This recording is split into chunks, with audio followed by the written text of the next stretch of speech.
അപ്പീലിന് പോകാത്തതിന് കാരണം പ്രവേശനത്തിനുള്ള സമയപരിധി കാരണമെന്നും മന്ത്രി കൂട്ടിച്ചേർത്തു. വിവരങ്ങളുമായി ബിനിൽ ലീല സാബുവാണ് ചേരുന്നത്. ബിനിൽ, എപ്പോഴായിരിക്കും പുതുക്കിയ റാങ്ക് പട്ടിക പുറത്തിറങ്ങുക?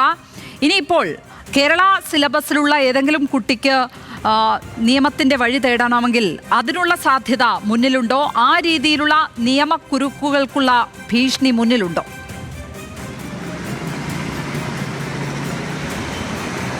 ലക്ഷ്മി, ഇതിൽ ഏറ്റവും പ്രധാനപ്പെട്ട കാര്യം, ഇത് നിയമയുദ്ധം നീണ്ടാൽ ഈ വിദ്യാർത്ഥികളെയാണ് അത് സാരമായി ബാധിക്കുക. അതുകൊണ്ട് തന്നെ ആ രീതിയിൽ മുന്നോട്ട് പോകില്ല എന്ന് തന്നെയാണ് സംസ്ഥാന സർക്കാർ വ്യക്തമാക്കുന്നത്. നിലവിൽ ഈ പുതിയ ഫോർമുല അംഗീകരിക്കേണ്ടതില്ല, അല്ലെങ്കിൽ അത് വേണ്ടതില്ല, പഴയ ഫോർമുലയിലുള്ള റാങ്ക് ലിസ്റ്റ് വേണം എന്ന് തന്നെയാണ് കോടതി പറഞ്ഞത്.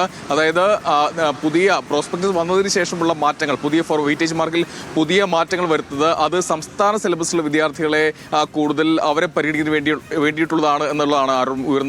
എന്തായാലും അതിനെതിരെ CBSE വിദ്യാർത്ഥികളാണ് കോടതി സമീപിച്ചത്. ഇപ്പോൾ ഒരു കോടതി വിധി അക്കാര്യത്തിൽ ഉണ്ടായതും അത് ചോദ്യം ചെയ്തുള്ള ഹർജിയിലും ഇപ്പോൾ കോടതി പറഞ്ഞത് ഇക്കാര്യത്തിൽ പഴയ ഫോർമുല തുടരാം എന്നുള്ളത് തന്നെയാണ്. എന്തായാലും അത് തുടരുമെന്നാണ് മന്ത്രി വ്യക്തമാക്കുന്നത്. നിലവിൽ എന്തായാലും വിദ്യാർത്ഥികൾക്ക് ഈ പ്രവേശനത്തിന് സമയപരിധി ഉണ്ട്. അതുകൊണ്ട് മുന്നോട്ട് പഴയ കോടതി വിധിയെ മാനിച്ച് ആ രീതിയിൽ മുന്നോട്ട് പോകാം എന്നുള്ളത് തന്നെയാണ് സംസ്ഥാന സർക്കാരിന്റെ തീരുമാനം. പുതുക്കിയ റാങ്ക് ലിസ്റ്റ് വൈകാതെ ഇന്ന് രാത്രി തന്നെ ഇറങ്ങുമെന്നാണ് മന്ത്രി വ്യക്തമാക്കുന്നത്. ഇന്ന് രാത്രി അല്ലെങ്കിൽ രാത്രി വൈകിയോ അല്ലെങ്കിൽ നാളെ രാവിലെയോ അത് പുറത്തു വരും എന്നാണ് നമുക്ക് അറിയാൻ കഴിയുന്നത്. എന്തായാലും ഈ വെയിറ്റേജ് മാർക്കിൽ നിലവിൽ സംസ്ഥാന സർക്കാർ തുടരുന്ന ഈ മാറ്റം, അതായത് ഈ പ്രോസ്പെക്ടസ് വന്നതിന് ശേഷമാണ് ഈ മാറ്റം ഉണ്ടായത്. അതായത് പുതിയ ഫോർമുല വേണ്ട എന്ന് കോടതി പറഞ്ഞിട്ടില്ല, പക്ഷേ പ്രോസ്പെക്ടസ് വന്നതിന് ശേഷമുള്ള മാറ്റം അതാണ് അംഗീകരിക്കാൻ കഴിയാത്തതെന്നാണ് കോടതി പറയുന്നത്.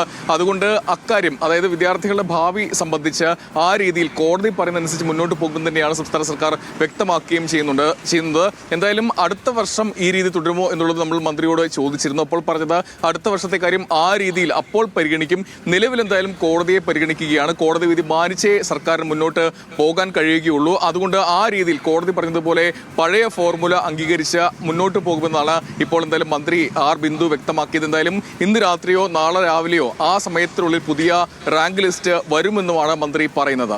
ലക്ഷ്മി, ബിനിൽ ലീല സാബു പങ്കുവച്ചത് തിരുവനന്തപുരത്ത് നിന്ന്. കീവിന്റെ പുതിയ റാങ്ക് പട്ടിക ഉടൻ പുറത്തിറങ്ങും.